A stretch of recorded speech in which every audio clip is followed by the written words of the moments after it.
Welcome back to Smart Guitar Online, going through our techniques, licks, tricks, and tips. The next one we're going to do is an octave, all right? So we may have already looked at some of the octave shapes earlier in some of our lessons on Smart Guitar Online, but now we're going to apply them in a lick format. So an octave, right, we'll start on string 5, all right? So here I am at fret 5. With my third finger, I'm going to skip a string and a fret, so I'll be at fret 7 on string 3, all right? So this is a D note, and that's a D note, all right? So that's an octave higher. What I'm going to do is I want to strike both the notes at the same time. So what I'm doing is my fingers are kind of leaning in this case. Finger number 1 is leaning to mute string 4, so I'm not going to hear the string that's in between these when I strike it, as though I'm striking a chord. And also, finger number 3 is leaning to mute the next higher string, string number 2. So if I strike a little too far, I'm covered.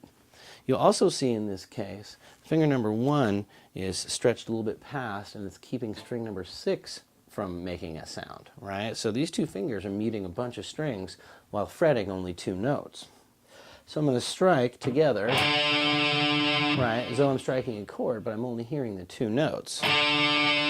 All right, so I can move this shape. I'm just going to be following the A blues scale. So I'm starting here at A, so my guide finger, finger number 1, will be at fret 12, 10, 7, 6, 5, 3.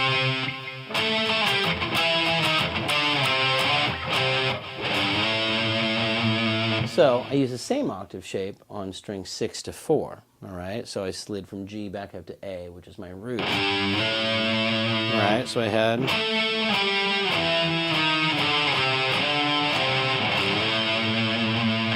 Now the octave shape from string 6 to 4, right, is only a whole step away. From 5 to 3, just that whole step. When I'm on string 4, I have to go a little bit further when I'm getting to string 2. So there's 2 frets in between. Same with 3 to 1. Right? So I can use the shape,